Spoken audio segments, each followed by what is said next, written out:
लिखा है, प्रणाम गुरुजी, मुझे ये बात समझ नहीं आ रही कि जब कोई कर्ता भाव से मुक्त होता है तो फिर उससे कर्म फल से फर्क नहीं पड़ता, उसकी कोई इच्छा भी नहीं, इच्छा ही नहीं होगी तो वो कोई सही काम क्यों करेगा?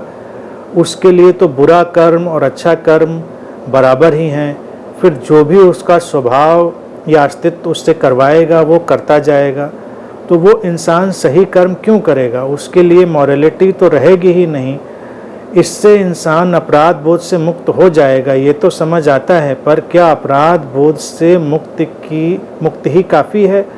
चाहे गलत कर्म भी करे, चाहे चोरी करे या लोगों की भलाई उसके लिए, तो दोनों बराबर हैं।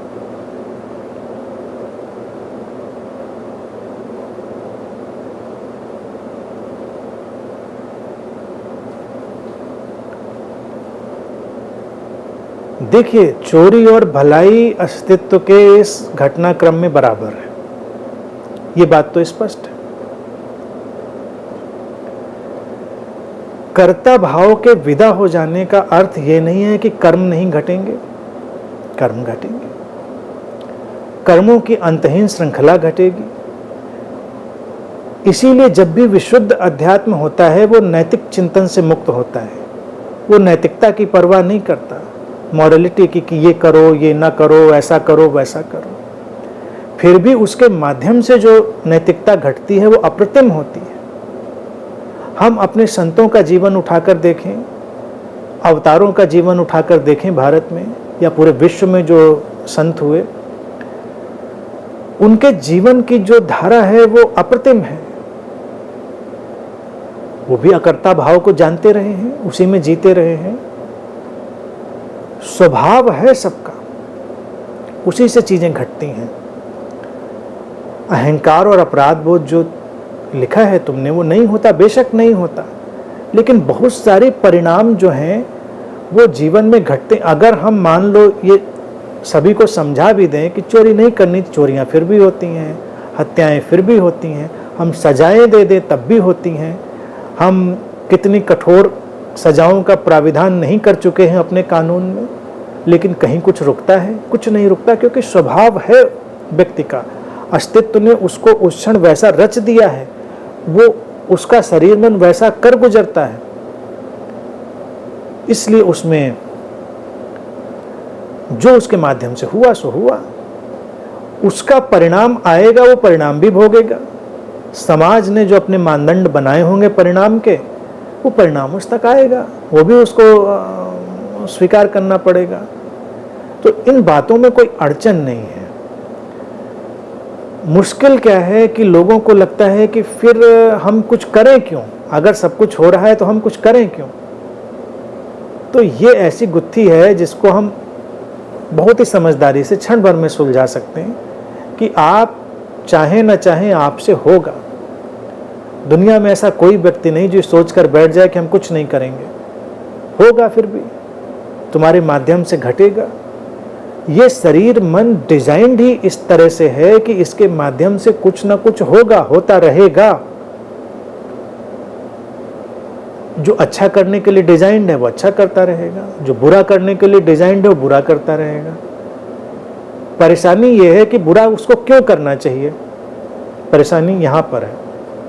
और लाओ त्से भी ताओ ते चिंग में जब द्वैत की बात करता है तो यही कहता है सब विपरीत पर खड़ा है, भलाई बुराई के द्वैत पर खड़ी है। तो ये हम नहीं पूछते कि भाई बुराई उसको क्यों करनी चाहिए, क्योंकि भलाई है तो बुराई का विपरीत ध्रुव होगा। भारतीय दर्शन में देखिए कितनी कुशलता से हमने कथाओं के माध्यम से इन सब चीज़ों को स्पष्ट किया है कि अगर हम भगवान राम का आविर्भाव दिखाते हैं तो पीछे हम रावण को भी दिखा लेते हैं। रावण आता है तो राम की पृष्ठभूमि और स्पष्ट हो जाती है। हम भगवान कृष्ण को दिखाते हैं तो पीछे कंस को दिखा लेते हैं। इस तरह से हमेशा हम विपरीत और विरोधाभासी को दिखाते चलते हैं कहानियों में। ये पृष्ठभूमि है, सब घट रहा है, ये सब जानते हैं। कथाओं में जाएं तो हम ये भी जानते हैं कि राम भी जानते हैं सब घट रहा है, कृष्ण भी जानते हैं सब घट रहा है। राम कथा में इस बात को बड़े अलग ढंग से दिखाया गया। उस पर तार्किक लोग, आस्तिक नास्तिक अलग ढंग से विचार करते हैं और तर्क बहस करते हैं, लेकिन जो बड़ा प्रीतिकर प्यारा संदेश उसमें छुपा है कि जैसे राम कथा में कहते हैं कि राम के आविर्भाव से पहले, अवतरण से पहले ही वो सारी कथा लिख दी गई, स्क्रिप्ट लिख दी गई। राम ने उस पर केवल लीला करी, इसीलिए हम उसको राम लीला कहते हैं, कृष्ण लीला कहते हैं। भारतीय दर्शन की देखिए कितनी सुंदरतम अभिव्यक्ति है। अब कोई कहेगा ऐसा कैसे है कि भाई सब पहले लिख दिया तो क्या सब ऐसे ऐसे ही होगा? कहने का तात्पर्य यह है कि ऐसा जरूरी नहीं कि सब वैसे वैसे ही होगा। बात कहने में ऋषियों ने, संतों ने ये कोशिश करी कि सब अकर्तापन से घट रहा है, अपने अपने स्वभाव से घट रहा है और विपरीत के संतुलन में घटेगा, विपरीतताओं के संतुलन के साथ वो घटेगा। तो राम का राम होना भी अस्तित्व का घटनाक्रम है, रावण का रावण होना भी अस्तित्व का घटनाक्रम है, सीता का चोरी होना भी घटनाक्रम है, क्योंकि स्क्रिप्ट तो पहले लिखी जा चुकी थी। स्क्रिप्ट थी कि वो चोरी होंगे, फिर राम रोएंगे, फिर लंका जाएंगे।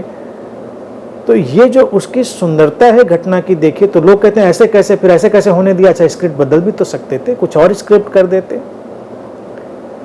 कहने वाले जो लोग हैं, जो प्रबुद्ध बुद्ध लोग हैं, वो ये बताने की कोशिश कर रहे हैं कि ये विपरीत का चलता हुआ नृत्य है।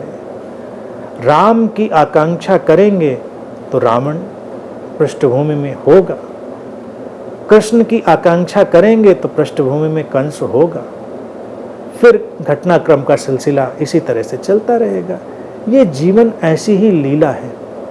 यहाँ पर शुभ और अशुभ का जो द्वैत है वो एक दूसरे में घुलता मिलता रहता है, खोता रहता है। इसीलिए जो सबसे महत्वपूर्ण बात इसमें है कि संत के संत होने में कोई उसका बड़ा गौरव नहीं है, और पापी और दुराचारी होने में भी उसकी कोई बहुत ग्लानि नहीं है, उसकी कोई नीचता नहीं। अस्तित्व ने ऐसा ही रचा है।